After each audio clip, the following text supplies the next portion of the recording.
Rasulullah sallallahu alaihi wasallam. Maka demikian pula al-amr bil ma'ruf wan nahy 'anil munkar. Amar ma'ruf dan nahi munkar harus dibangun di atas dua dasar ini. Dibangun di atas keikhlasan dan sesuai dengan petunjuk Rasulullah sallallahu alaihi wasallam. Amar ma'ruf dan nahi munkar diperlukan padanya ilmu sebelum dia melakukan amar ma'ruf nahi munkar, supaya dia bisa membedakan apa yang merupakan ma'ruf dan apa yang merupakan munkar. Kemudian yang kedua, diperlukan padanya ilmu saat dia mengingkari kemungkaran.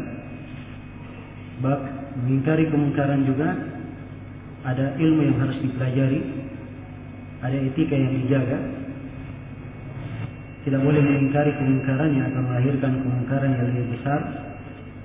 Tidak boleh mengadakan suatu hal yang ma'ruf yang tidak mendatangkan kecuali kemungkaran.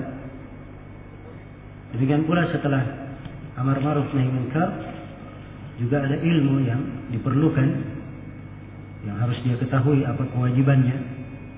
Selain daripada itu, amar ma'ruf dan nahi munkar harus disertai dengan kesabaran, disertai dengan sifat sabar, dan disertai dengan sifat al-hilm, tenang, tidak tergesa-gesa. Iya. Ini diantara beberapa ketentuan dari ketentuan amar ma'ruf dan nahi munkar. Sebagian perkara yang merupakan amar ma'ruf nahi munkar, ada yang bisa dirubah dengan tangan, ada yang bisa dirubah dengan lisan, ada yang kewajiban kita adalah mengingkari dalam hati dan membencinya. Bagi siapa yang punya kemampuan merubah dengan tangan, maka dia rubah dengan tangannya untuk perubahan yang berkaitan dengan maslahat umum, kondisi umum. Yang memiliki kemampuan merubah dengan tangan di sini adalah pemerintah.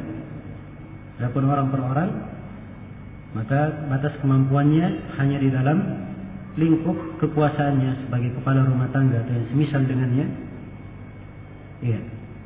Kalau dia orang yang mempunyai kedudukan di tengah manusia, maka mungkin dia merubah dengan tangannya.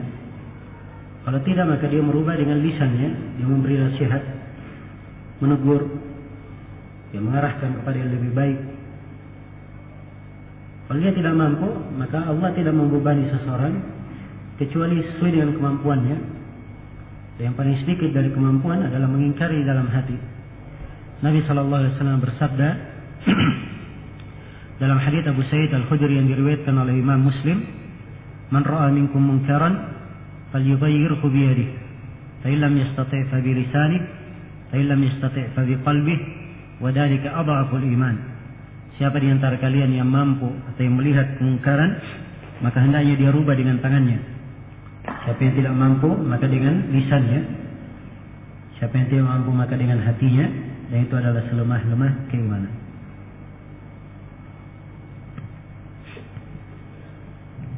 Pertanyaan berikutnya, Ustaz. Pada buku tadi dijelaskan tentang ada nabi yang membanggakan pasukan. Siapa nama nabi itu? Tidak disebutkan di dalam riwayat Rasulullah SAW. Ya. Dan jumlah para nabi ya, sangatlah banyak. Jumlah para rasul juga banyak. Tidak terbatas pada 25 nabi dan rasul yang disebut namanya dalam Al-Quran. Ada nabi-nabi yang lain. Allah firman, "Faminhum man qasasna 'alaika wa minhum man lam naqsushum 'alaik." Di antara para nabi ada yang sudah kami ceritakan kepada engkau wahai Muhammad, dan di antara para nabi ada yang belum kami ceritakan. Iya.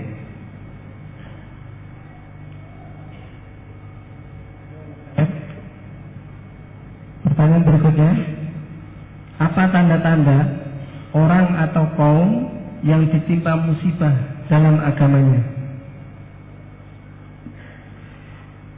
Kalau musibah tersebut berkaitan dengan hal yang menghambatnya dari ketaatan kepada Allah, perkara yang membuat dia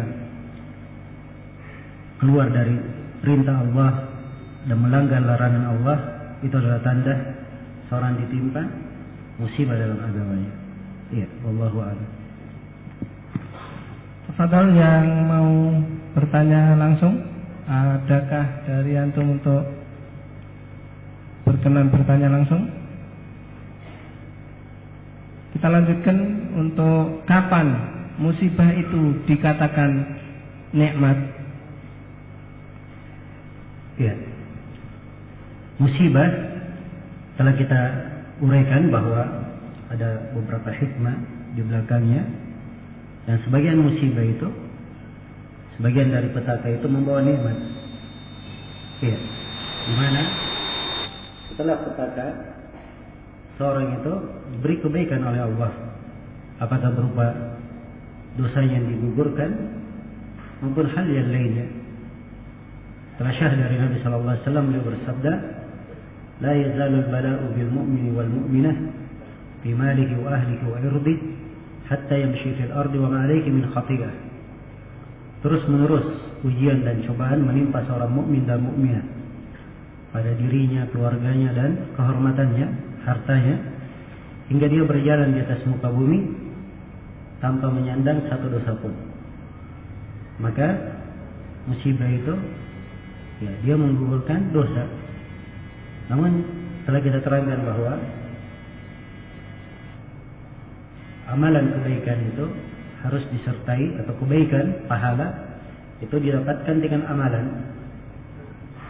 Ya, didapatkan dengan amalan. Orang yang semata tertimpa musibah, dia mendapatkan pahala kalau dia ada amalan berupa kesabaran. Ya, karena itu sabar adalah penentu. Seorang perempuan menangis di depan kuburan, kita sebutkannya di bab terakhir. Kemudian Nabi berlalu melewatinya, menasihatinya, "Ittaqillah wasbiri," bertakwalah kepada Allah dan bersabarlah engkau. Perempuan ini berkata, "Pergilah kamu, sungguhnya engkau tidak pernah tertimpa musibah seperti yang menimpaku." Dan perempuan ini tidak tahu bahwa yang menasihatinya adalah Rasulullah sallallahu alaihi wasallam. Begitu Rasulullah berlalu, dikatakan kepadanya, "Yang berucap kepada kamu itu adalah Rasulullah." Maka perempuan ini pun bergegas ke rumah Nabi, ya, meminta maaf. Maka Nabi sallallahu alaihi wasallam berkata, "Innamas sabru 'inda sadamatil ula."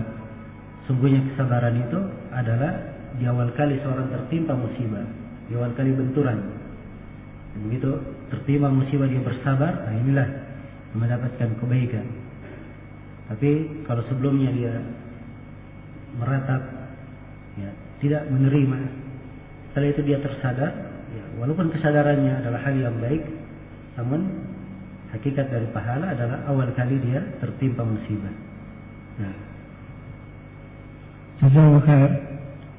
Kemudian pertanyaan yang terakhir barangkali, karena beliau nanti Ustaz Muhammad Dzulkarnain akan melanjutkan taklimnya di Jajar.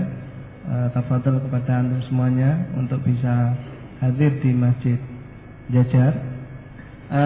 Pertanyaan terakhir, beberapa dalil menghitung untuk kaya dan banyak keutamaan orang-orang kaya.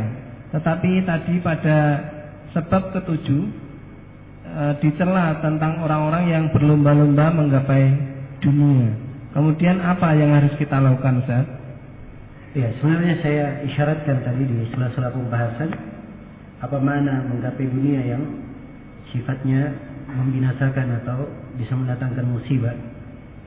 Kalau memang ia hanya mencari dunia saja, dan dunia itu tidak mengantarnya kepada ketaatan, atau dunia itu melalaikannya dari ketaatan, menjatuhkannya ke dalam maksiat. Iya. Adapun kalau seorang mengambil dari dunianya apa yang menegakkan agamanya, apa yang membantunya untuk lebih mendekatkan dirinya kepada Allah Subhanahu wa taala, maka itu adalah hal yang baik. Adalah hal yang baik.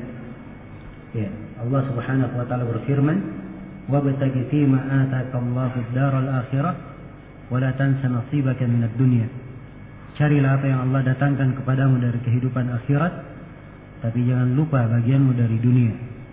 Ya, dunia ada bagian bagi seorang hamba di dalamnya, tapi jangan sampai dunia itu menjadi tujuan dari kehidupan yang menyebabkan seorang itu dibinasakan oleh dunia. Iya. Dan hadits dan pembahasan yang kita uraikan secara umum adalah pembahasan berkaitan dengan fitnah, ujian dan cobaan yang bisa mengantar kepada musibah dan petaka. Dan Nabi sallallahu alaihi wasallam mengisyaratkan makna ini dalam banyak hadits. Di antaranya beliau bersabda di dalam hadits yang disahihkan oleh yang diriwayatkan oleh ashabus sunan, kata beliau, inna likulli ummatin fitnah wa fitnatu ummati al-mal.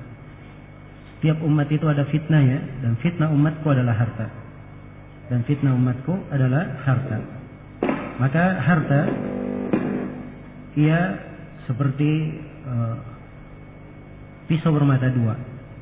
Apabila digunakan dengan baik, maka dia akan mendekatkannya kepada Allah Subhanahu wa taala. Tapi kalau dia tidak pandai menjaganya, akan bisa mencelakakan dirinya sendiri. Ya. Ini sudut-sudut dan pokok pembahasan yang berkaitan dengan makna berlomba-lomba menggapai dunia. Ya, wallahu a'lam.